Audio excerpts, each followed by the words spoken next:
Course à la primature, l'enquête du CNC sur le grand déballage des ambitions des candidats. Bangui, le 23 avril 2026, CNC. Alors que le rideau commence à tomber petit à petit sur le gouvernement actuel de Félix Moloua dans le couloir de la présidence, c'est la panique. Depuis l'investiture de Faustin-Archange Touadéra pour son 3e mandat, les ambitions éclatent au grand jour. Entre les anciens alliés et les nouveaux financiers, tout le monde veut sa part du gâteau. La course pour la place de Premier ministre est officiellement lancée et tous les coups sont permis. En effet, comme vous le savez d'ailleurs, l'investiture du 30 mars pour ce 3e mandat illégal de Touadéra a donné le coup d'envoi d'une foire politique qui dépasse l'entendement. À Bangui, l'air est lourd. Alors que le gouvernement actuel s'apprête à rendre son tablier, les couteaux s'aiguisent dans l'ombre du palais. Ce n'est plus de la politique, c'est une lutte acharnée pour le contrôle du bouton et des finances publiques. Les gladiateurs de l'ombre, le cercle des prétendants est un véritable inventaire des fidèles, des financiers et des stratèges de la première heure. Chacun sort ses griffes, rappelant au chef ses dettes de reconnaissance. Évariste N'Djamena, le premier vice-président de l'Assemblée nationale, joue sur plusieurs tableaux. Voilà 5 ans qu'il lorgne le perchoir de l'hémicycle sans succès. Aujourd'hui, il multiplie les assauts, la primature, la vice-présidence ou le perchoir. Pour lui, peu importe le fauteuil, pourvu qu'il soit au sommet. Arnaud Djoubey Abazen, le ministre de la Justice, que certains surnomment déjà le mafieux des dossiers, a sorti l'artillerie lourde. Avec 100 millions injectés dans la campagne, il estime avoir acheté son ticket pour l'étage supérieur. Sa famille est même mobilisée pour encenser le chef à coups de statues et de louanges mielleuses. Pour Abazen, le poste de Premier ministre est le seul investissement rentable. Jean-Jacques Desmafout, l'artisan de 2016, sort du bois. Celui qui se vante d'avoir fabriqué le président à coups de manipulation du service de renseignement français, mais également de la manipulation technique et de serveurs cachés attend son dû. Il compte sur la mémoire du chef pour transformer ses services passés en décret de nomination.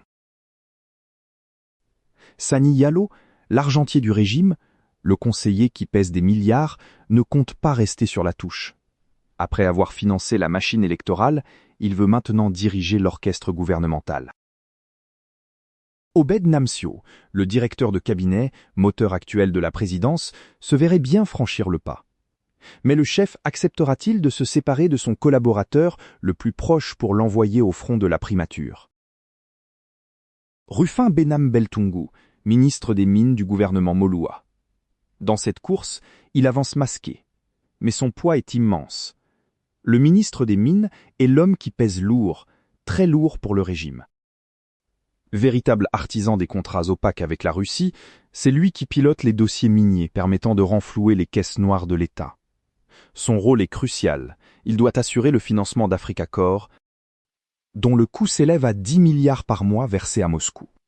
Rouage essentiel du système et homme de confiance pour les dossiers financiers sensibles, sa discrétion cache une ambition réelle pour la primature. Sylvie Baipo-Témon. Son nom n'est pas encore sur toutes les lèvres, mais elle pourrait être la surprise du chef, une femme à la tête du gouvernement. La ministre des Affaires étrangères vit un combat permanent. Évoluant sur une ligne de crête entre l'Occident, la Russie et la Chine. Elle est entre deux feux, tentant sans cesse de maintenir un équilibre diplomatique impossible alors que la pression monte de tous les côtés. Cette bataille quotidienne au cœur des tensions internationales fait d'elle une candidate sérieuse, capable de jouer les médiatrices au sommet de l'État. Une bataille pour le gâteau. Ce qui frappe dans cette mêlée, c'est l'absence totale de pudeur. On ne parle pas de programme ou de bien-être social, on parle de retour sur investissement. Les sommes investies pour maintenir le régime en place doivent être récupérées. Et le poste de Premier ministre est vu comme la régie financière idéale pour se servir. La liste est longue, bien plus longue que ces quelques noms. Dans les couloirs du pouvoir, les alliances se font et se défont en quelques heures. On se bat corps et âme, on achète les faveurs, on rappelle les secrets partagés. La question reste entière. Qui, parmi ces figures de l'ombre, parviendra à amadouer le maître de l'heure? Le choix final montrera qui tient réellement les rênes du pays derrière l'apparence du pouvoir.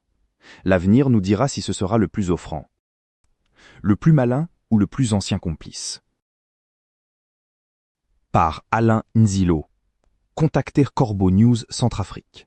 Corbeau News Centrafrique. Tel WhatsApp, +236 75 72 18 21,